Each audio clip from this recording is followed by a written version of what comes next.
All right, welcome to the Sci-Fi Express Lane. Jeff Carroll here, sci-fi creator, comic book, filmmaker, and writer. The best, medium for science fiction. Writing, nothing better than books. You get deeper and delve deeper. I've been doing a lot of pushing for growth in black sci-fi, and I'm still pushing for growth in black sci-fi. Which is overall growth in sci-fi, okay? The two are not in competition with each other. As black sci-fi grows and takes on bigger and deeper subjects and questions, so does sci-fi, because black people are part of this world, all right? So that said, I just wanted to get into a little conversation that I had yesterday about the progress in black sci-fi. I mean, we have to monitor ourselves, right? We have to monitor ourselves. We are pushing for us to answer bigger questions. We're pushing for us to provide more content and just create more creators, right? We don't want just more fluff stuff. We want more deeper stuff, and we want to monitor all of that. So in the process of monitoring it, I just want to do like the group on Facebook, State of Black Sci-Fi. I want to give a state of the black sci-fi. Just talking about it yesterday. We were celebrating 50 years of hip hop, which we're doing all year long, but we were talking about black sci-fi, and because I identify myself as a black sci-fi creator. Tell people I got my documentary that I'm still working on. Should be moving to the last phase this weekend on Veterans Day. I'll be able to work all day, but we're just responding to me saying that, and I said we've come a long way since the first books, Samuel Delaney and Octavia Butler, and even before that, the Langston Hugheses and E.B. Du Bois of E.B. Du Bois's books. We've come a long way, and we've actually probably doubled, tripled by 2010, 2011, when we saw this real burst of black science fiction writers, right? And then since 2010, it's just been another explosion. I mean, we could count the we could count the Static Shocks, we could count the Brother Mans. There was black creators, comic book creators, going through something similar, right? At the same time in the 90s, but that has doubled, tripled, quadrupled. I mean, sheesh. We got black comic conventions with nothing but black creators, going on 6-7 years strong. We got new ones popping up, all black creators. So that speaks to the amount of content that we have, we got black film festivals, that are now having either black horror, which is lower budget, but I'm going to sure we're going to see black science fiction. I know I'm working on my black science fiction film, and it's messed up because I got to try to get it done in order time to apply for some of these black film festivals next year. That speeds up my thing, at least a short film, But there's so much going on. We're firing on all cylinders, and it's really good. I know when it comes to comic books, Marcus Roberts, shout out to Marcus. I promote him more than I probably do some of my own stuff. I support him, and cool people. He's got the Shook anthology that's about to continue shaking up. He just got his second book funded, and it's to the point now where like Kickstarter was our great liberator for 3 years, and now it's not slowing down, it's thinning out. You're seeing people like me. I'm on my fourth book of Planet Keebaline, trying to figure out when I'm going to release that on Kickstarter. And then my second book of Fingernails is coming out. And these are not just projects anymore. You know, we've funded ourselves into series. We've got, and I'm not the only one, there's a lot of people that are on the third, fourth, and fifth book, and allowed them to finish a series on Kickstarter. And that's amazing. Like I tell people, I was bleeding through comics, you know, trying to pay back myself for the illustrator, pay myself back for make a little profit for myself after printing. And with Kickstarter, I was able to do that, man, all at once. And that is amazing. That's a beautiful thing. So, you know, my Fingernails is finished. I'm going to do Fingernails. And then in February, I think I'm going to do the fourth and final book of Planet Keebaline. And this is an amazing thing to be able to do. I found a new illustrator for Fingernails, and it looks just as good, probably if not better. I know my writing got better. I was thinking, dang, you got all these other books. You should have put your money straight into Fingernails. And, you know, to be honest, yeah, that's one strategy. I know a lot of people do one book at a time, and you know, they just have their series perfected, especially writers, you know, because it costs a lot of money to do different illustrators. But I got like 5 illustrators working for me right now, different illustrators. And I'm from the Rodney Barnes tree, you know. Rodney Barnes, he got about 5 books that, you know, different stories that he's got coming out. He's working in television as writer. Pretty sure he's working on film as well, but that takes a little bit longer to come out. But yeah, he's not a one brand story guy, and neither am I, and that's cool, you know. Doesn't mean the quality is any different, you know. My quality is all developing, you know what I'm saying? My illustrators are just as novice as I am. We're not beginners, but we're novice, you know. I might be past novice now. I might not be able to call myself a novice anymore, but yo, we have some amazing advances in this conversation, you know, in terms of big questions. To me, that's the core, right? That's the core. What the heck are you writing about? What are you drawing about? What are you making your movies about? Come on. We're not dealing with the same stuff that the greater science fiction community is dealing with. Well, I think a lot of that has changed.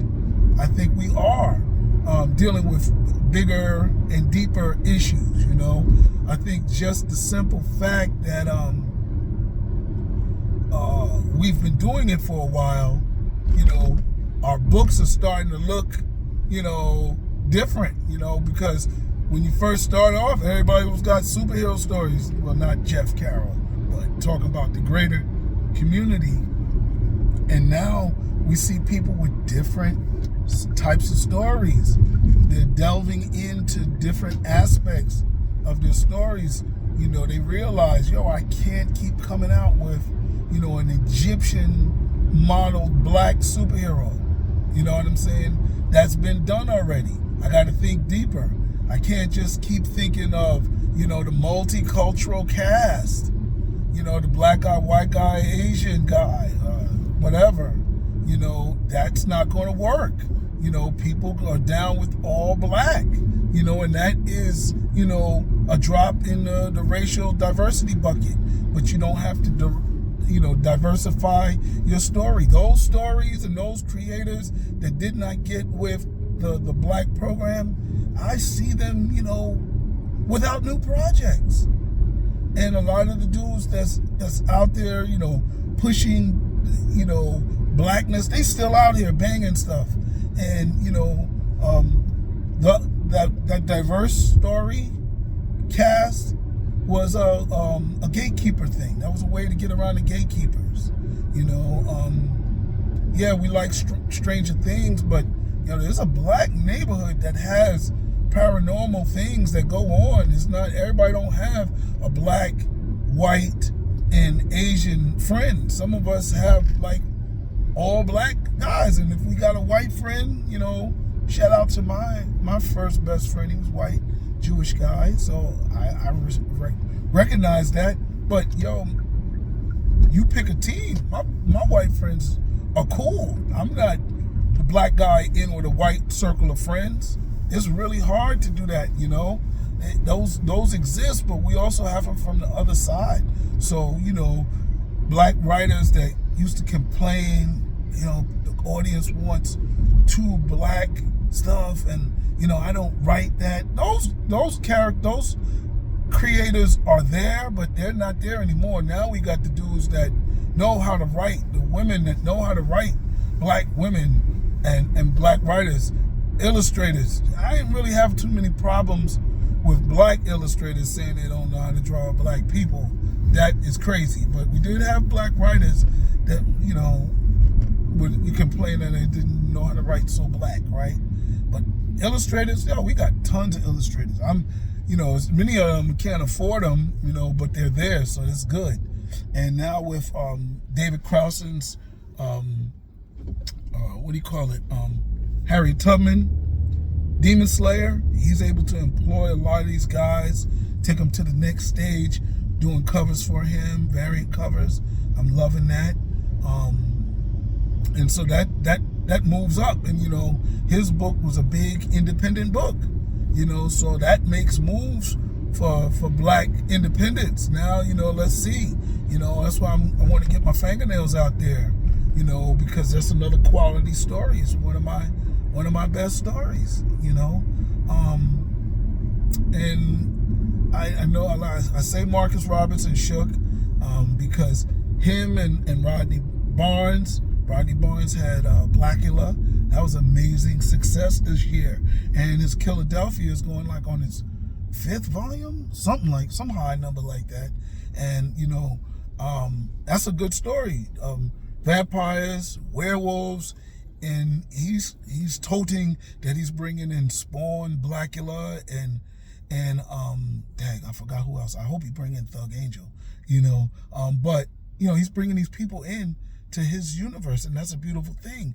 And you know, that's if we're going to imitate Marvel and DC, you know, we may not be one company, but we can overlap, you know. And let's see these things, you know. That's what I like about Marcus is Shook. It's an anthology with a whole lot of different black creators.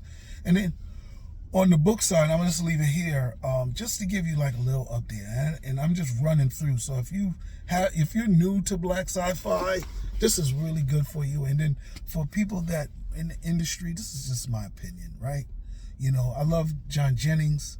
I love all the things that he's doing, the books that he's presenting. He's with both. He's with his independent and he's with major publishing. So when he makes moves, those are some big, powerful moves that he's got going on there. And he, you know, he spreads his love. He does illustrations of I don't know how he cranks them illustrations out, but he does his illustrations of black characters, independent, and just, this is John Jennings style. He's done Baba for me, and he's done fingernails, and his fingernails picture is going to be, his poster is going to be a part of my fingernails rewards. So you're going to get that as the reward poster. I got a couple of posters that I was working on, and that's what's going to happen. So yeah, fingernails is there. John Jennings, he's got his publishing company, and he's got mainstream. He's got his hands in a lot of stuff. Plus he does the lectures. Yo, he's just a monster. You know, and Ronaldo, he's still doing his thing strong with the black science fiction lectures that he puts on around the country. He took a little hit during COVID, but he's back in doing those all around. So I can't stop without praising what I always praise. Milton Davis, MV Media, and Space Funk. Oh my God. My fingers crossed. I'm supposed to be a part of it. I am buying it. I'm reading all the stories. I think this is what we've been asking for. I think this is, you know, big questions. This is not commercial stories just to say it. We're going to see black writers and black science fiction people at their best. There's nothing more science fiction than space. So it's a big analogy playground. It's the easy playground. You can say whatever you want to say about Earth. You can say whatever you want to say about humans. You can say what you say about whatever you want to say about animals. Space is the playground. Let's go. Star Trek used it. Star Wars uses it. Everybody. This is where Gene Roddenberry cut his teeth. Come on. Unless we don't have a what do you call it? A post-apocalyptic. You still got to go to Harlem Shake for that. I think I've seen maybe a couple of black created post-apocalyptic works, but not as much. It's still, Octavia Butler, The Parable of Sour, and LeVar Burton. I forgot the name of his book, but that's it.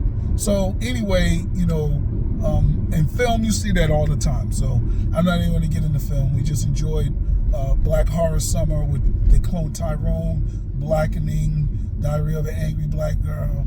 Yeah, so it was just beautiful horror on the big and small screen, taking it to the next levels. And it's not just Jordan Peele anymore. So now he don't have to carry the weight for everybody, all black people anymore.